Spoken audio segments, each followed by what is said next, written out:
Take my word for it. I live there. Come to Florida. Get pre-approved right now with my guy Michael Kotze. Call him at 561-441-2730. He's got Choice Mortgage and a great real estate team. Get pre-approved right now. Michael Kotze, 561-441-2730. Buy in Florida right now. Don't wait. Save money on state taxes. Make your move today with Choice Mortgage. Trust me, Florida is waiting. This guy's so good, he did my commercials in Florida too. Mike Kotze, 561-441-2730. A ride. This episode is brought to you by Nespresso. Gift magical mornings with Nespresso Virtuo Pop. Compact and stylish, Virtuo Pop is made to meet every morning coffee craving. From espresso to coffee, hot or iced, at the click of a button. And celebrate the season with Nespresso's limited edition coffee flavors. Sweet almond and hibiscus, cinnamon and candied tamarind, and festive double espresso. Magic in the making. Shop the holiday gift collection exclusively at Nespresso.com. The James Golden Show on the Red Apple Podcast Network. With me to discuss this man is my dear, dear friend, Ed Shea. Welcome, Ed. How are you? James, my God, I'm doing your last broadcast of the year, and I did your first video podcast, so I'm like the bookends in your life there. I'm doing great. And 3 years ago today, we lost one of the greatest R&B record producers, arrangers in the world. You know, I remember getting the call. I was in Costa Mesa, and I was working Johnny Mathis, and I got that email from a friend of mine saying that Tom passed away. And James, I know I tried to hook you up with him. He's an enigma. To this day, I don't know what he died of. All it says in his obituary or his Wikipedia page is after a lengthy illness. But I'm going to repeat myself, what I have said to you over the years. One of the kindest, most gracious, loving men you would ever want to meet. And he could write tunes. He told me, and again, I mentioned he used to call me Mr. O'Shea. He says, I could write tunes like you were writing a postcard. He just had this gift of writing these beautiful lyrics. And I just heard that the great string writing that he did, the great orchestrations using oboe, English horns, French horns, and in the percussion, my world, you know, the vibes and the marimba, it was just exquisite. And it is to this day. I still get goosebumps. And I don't know if we'll ever reach that level of R&B that we knew, you know, getting back to the Delphonics. He changed everything. He sure did. It wasn't just the arrangements. And by the way, this went beyond R&B because all of these, so many of his records crossed, as we used to say, crossed over. I hated that term then. I don't like it too much now. But they became hits internationally, worldwide, across the board. Great music. But he changed the production of it, the sound, and people that are not in the industry, that don't have it, don't understand how that was. The sound. He paid attention to detail to everything he touched. The arrangements were beautiful and sophisticated. Yeah. Everything he touched had a beauty to it. Absolutely, James. And you know, at one time we were going to do a lot of his hits with the Philadelphia Orchestra. We were going to do the best of Tom Bell, like a pop series with the orchestra. And when the orchestra committee would not let Tom bring in his guys, meaning me and Charles Collins and Bobby Eli and Larry Washington, he said, no, not doing it. He refused to do something as absolutely tremendous as the Philly Orchestra because he wanted to bring in his team. And again, I told you in another interview, I remember Tom flying me out to L.A. to work with James Ingram to play the tune at the end of City Slickers. And when I got to L.A. again, there was Charles Collins, you know, the guys. He was a very loyal guy. And yes, he was in the detail, but I'll tell you why he was in the details with orchestrations. He would inquire. He says, Ed, does this work on marimba? Is this okay? Does this work on timpani? And he would say the same thing to Charles Collins. Is this part working? So he was a student, a lifetime student like we all are in the arts. It never ends. It's a constant, uphill battle, sort of always trying to perfect. But he was just a beautiful orchestrator. And again, I told you over the years, he was known as the Black Burt Bacharach, and Burt took great attention listening to Tom, and Tom with Burt, with the time changes, they were very intricate. But as a listener, you would never know it. You would never know it. It's like I say, I think it's a lost art. I'm really not into what's happening today. I did hear some Bruno Mars stuff that I really love, but Tom, end of an era, James, end of an era with that style of writing, where you're using a harp, a full string section, French horns, oboe, English horn, bassoon, and still, as one person used to say, it was R&B wearing a bow tie with Tom. Very sophisticated and just easy on the ear. Let's put it this way, easy on the ear. I had the pleasure of meeting him once, and I have other friends like you who you worked with him. I have other friends who met him and know him, and the stories are just amazing that come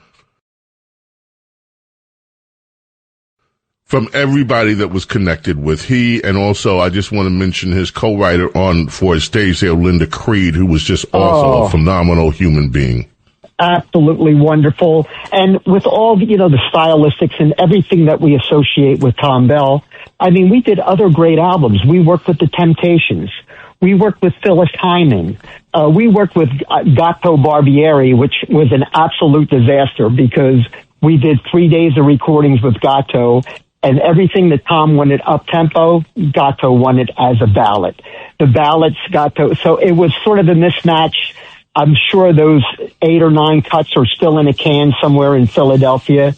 But yeah, we work, and again, we work with the Silvers and Loretta Lynn. We did a great ballad that's on that Fish That Save Pittsburgh album with Loretta Lynn, and I think it was either Teddy Pendergast. The list goes on what Tom has achieved over the years. And again, always under the radar, never boasting or bragging. When I was at his home in Bellingham, you wouldn't even know that this man was in the music business. There wasn't an award.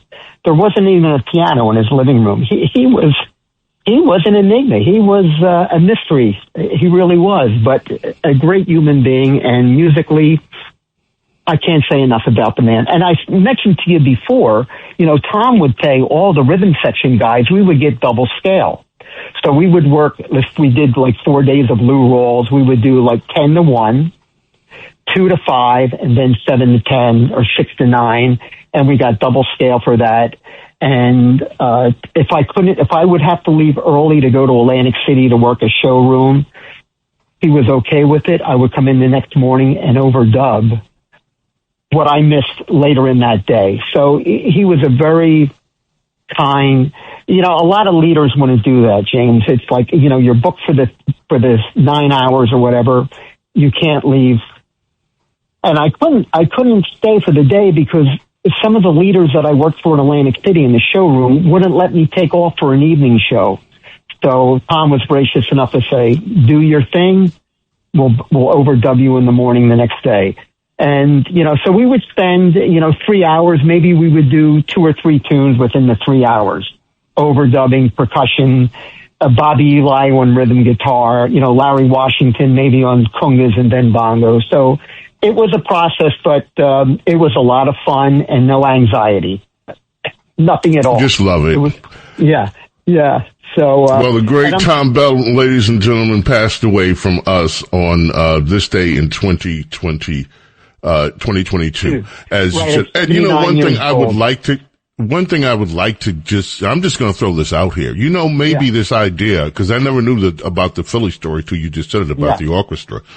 It wouldn't be a bad idea to have an orchestra somewhere. It doesn't have to be Philly, but actually do the tribute album for Tom Bell. Oh, it would be phenomenal. It would. Let's be talk about how to great. make that happen. Let's talk about how to make that happen. You would have to get a producer, and good arrangers. Now, James, a couple weeks ago, you played Billy Paul, Me and Mrs. Jones. Yes. And I listened to that sax solo. That sax solo is a guy by the name of Jack Faith. And Jack did a lot of the Tom Bell sessions. And Jack did some arrangements for Johnny Mathis. So he did 2 of the Johnny Mathis albums that was cut in Philadelphia. But I can remember you talking about Billy Paul a couple weeks ago. And there were so many unsung heroes in that Philadelphia scene. Of course, we all know about the Wrecking Crew, Hal Blaine and all the guys. Yep. But I told you once before, I always thought that Philadelphia took a backseat to Muscle Shoals and, Motown, of course. And again, all great cities producing great music. But the Philly sound was the Philly sound was a worldwide sound, and it needs to be acknowledged. Yeah. What happened in Philadelphia changed the music world, and it needs to be acknowledged. Yeah. Now, That's all. I told you, I'm sorry to interrupt, but I told you before Tom really hooked up with Gamble and Huff, he was working at a record label called Cameo Parkway, which was, Bobby Rydell and Dee Dee Sharp. If you remember the Locomotion and the Mashed Potato, all those records, from the day. And, Tom wound up conducting on the road for Chubby Checker. And then eventually, he got that hit with the Delphonics, which, you'll hear in movies, and Quentin Tarantino movie, I hear it with Nicolas Cage singing it. It's universal, and like I said, it's worldwide. It's one language. You could be, in China or Japan, and you're still going to get goosebumps hearing these beautiful string intros. And Bobby Eli used to say Tom Bell was the king of the intros. His intros were like magnificent. That you would think you were listening to a John Williams film score soundtrack, how he had those strings. And I also told you before, James, here was a guy that was not, they didn't let him into the Philadelphia Musical Academy. They said he didn't qualify. And I always remember him saying, Mr. O'Shea, I could buy that building now, but without any malice. He found it funny, but he learned from dealing with the guys. Does this work? Reading orchestration books, things like that. I'm sorry I have to cut you short, but I have some things I just got to get to with this commercial break. No problem, I just James. love it. Thank you for coming on. Thank you for sharing your memories of the great time. And we really do need to work on this project. We will do that. And thanks for everything. Happy holidays to you and the family and all your listeners. And happy holidays to you, my dear Ed. Thank you so much for joining us. All right, James. Be well, my friend. James, bye-bye. Thank you. James Golden Snerdley here with you. We're coming right back, folks. Don't go away. Thanks for listening to The James Golden Show. You can hear The James Golden Show Saturday mornings at 7. If you like the podcast, share it with your friends and listen anytime at WABCRadio.com and download the WABC Radio app. Hit that subscribe button on all major podcast platforms. Plus, follow WABC on social on Instagram, TikTok, Facebook, and X. See you next time for a new episode so you never have to wonder. What the heck is going on here? Every week, the Payne family cuts straight to the real financial story. The one question, Bob, everyone's asking is, are we in an artificial intelligence bubble? You've been through boom and bust. What do you think? No hype, no myths. Just what actually matters to your money. Does feel very similar to what we experienced in the 90s. Where are we, though? Are we in 1995, 1997, 1999? Listen to the Pain Points of Wealth on the Red Apple Podcast Network. Hey, Ryan Reynolds here from Mint Mobile. One of the perks about having 4 kids that you know about is actually getting a direct line to the big man up north. Mm-hmm. And this year, he wants you to know the best gift that you can give someone is the gift of Mint Mobile's unlimited wireless for $15 a month. Now, you don't even need to wrap it. Give it a try at mintmobile.com/switch. Upfront payment of $45 for 3-month plan equivalent to $15 per month required. New customer offer for first 3 months only. Speed slow after 35 gigabytes if network's busy. Taxes and fees extra. See mintmobile.com.